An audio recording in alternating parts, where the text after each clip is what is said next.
Indore collector कार्यालय के सभाकक्ष में जिला पर्यावरण योजना और अन्य पर्यावरणीय मुद्दों की प्रगति की समीक्षा बैठक आयोजित की गई।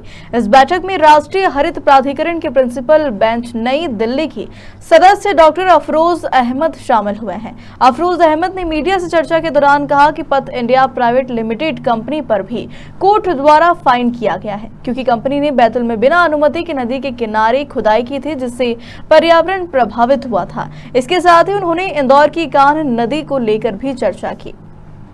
देखिए, दो चीज़ें हैं, मेरे आदेश हैं, कई आदेश मैंने किए हैं नोएडा के लिए और गाजियाबाद के लिए। एक तो कंक्रीटाइजेशन जो है वो बहुत ज़्यादा हो रहा था पहले, वो थोड़ा कम होना चाहिए। जहाँ जो रोड साइड के बर्म्स हैं, रोड साइड का जो साइड्स है, जहाँ पर टाइल्स या परफोरेटेड टाइल्स आते हैं बिना सीमेंटीकरण के, जिसमें पानी परकुलेट हो सके, जा सके, क्योंकि जो जियोमॉर्फोलॉजी है इस इलाके का वो डिफरेंट है। हार्ड रॉक्स है, कन्फाइंड एक्वीफर या ग्राउंड वाटर बहुत नीचे है, सरफेस वाटर भी आपके पास बहुत ज़्यादा नदियाँ नहीं हैं नर्मदा जी को छोड़कर।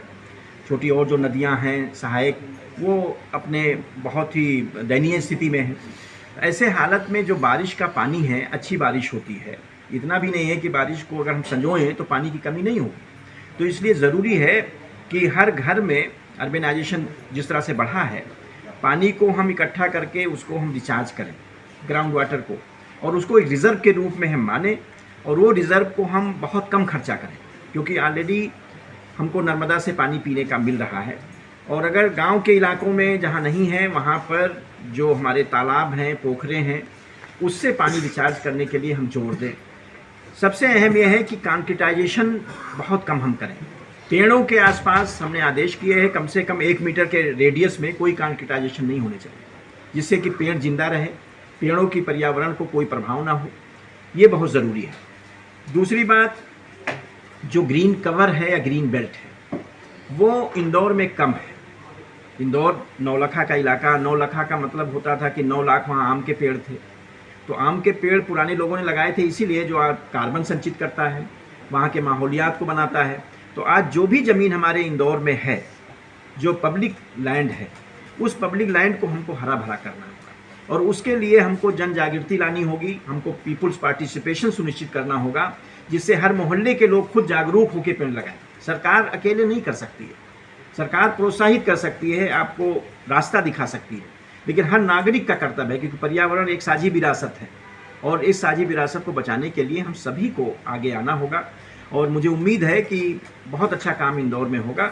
इंदौर प्रशासन बधाई का पात्र है, यहाँ का पोल्यूशन कंट्रोल बोर्ड बधाई का पात्र है कि इतने बड़े इंडस्ट्रियलाइज शहर में बहुत अच्छा काम हो रहा है, और प्रदूषण को नियंत्रित करने के लिए ये बहुत अच्छा इन्फोर्समेंट और जवाबदेही सुनिश्चित कर रहे हैं। जो भी वेस्ट का मैनेजमेंट है, तो किसी भी तरह का वेस्ट हो, म्यूनिसिपल वेस्ट है, इलेक्ट्रॉनिक वेस्ट है, प्लास्टिक है, हैजार्डस वेस्ट हैं, बायोमेडिकल वेस्ट है, इसके साथ साथ नदियों के बारे में, ख़ास तौर से कान्ह नदी के बारे में, उसके रिजुविनेशन के बारे में, उसके पुनरुद्धार के बारे में, जो भी शहरीकरण है उससे होने वाले जो प्रभाव हैं उसके बारे में,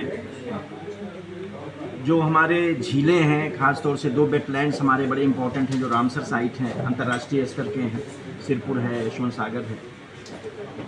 यहाँ इंदौर के स्थानीय पर्यावरण के बारे में, यहाँ की इकोलॉजी के बारे में, यहाँ पर ग्रीन कवर डेवलप करने के बारे में, जितने भी मुद्दे हैं वो डिस्ट्रिक्ट एनवायरनमेंट प्लान के अंदर आते हैं, उस पर चर्चा की गई। ख़ास तौर से इंदौर ने बहुत अच्छा काम किया है और बधाई का पात्र है, और इंदौर का मॉडल पूरे देश में, चाहे वो सॉलिड वेस्ट को लेकर हो, वो लागू हो रहा है, और उम्मीद करते हैं कि आने वाले समय में इंदौर और बहुत अच्छे काम करेंगे। जैसा कि अभी उन्होंने बताया कि वाटर हार्वेस्टिंग के लिए भी बहुत अच्छा है, मेट्रो नया बन रहा है, तो उसके जो पानी है उसका, क्योंकि यहाँ ग्राउंड वाटर बहुत नीचे, तो ग्राउंड वाटर को बचाना भी बहुत ज़रूरी है। तो इस तरह से सारे काम बहुत अच्छे हो रहे हैं, सारे विभाग इसको कर रहे हैं, और डिस्ट्रिक्ट एनवायरनमेंट कमेटी जिसकी अध्यक्षता कलेक्टर साहब कर रहे हैं, वो बहुत ही अच्छी तरह से काम कर रहा है। उम्मीद करते हैं कि आने वाले समय में बहुत अच्छे नतीजे हमको मिलेंगे, और पर्यावरण का जो संरक्षण है उसमें हम कामयाब होंगे। सिर्फ पाथ इंडिया क्या मामला है?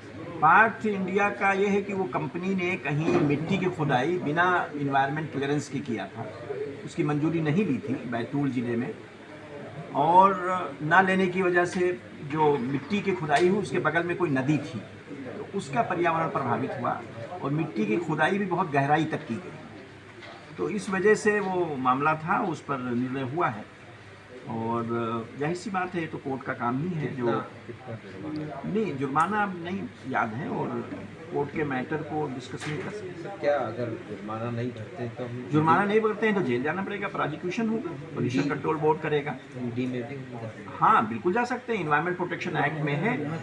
इन्वायरमेंटल मैनेजमेंट प्रोग्राम में अगर कोई वायलेशन होता है, मनी का इधर उधर आदान प्रदान होता है, तो that is called money laundering.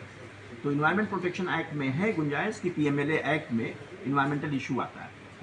तो we have recommended so many cases जहाँ पर बेईमानी हमको नज़र आई, उसमें हमने पीएमएलए को, ईडी को रिकमेंड किया।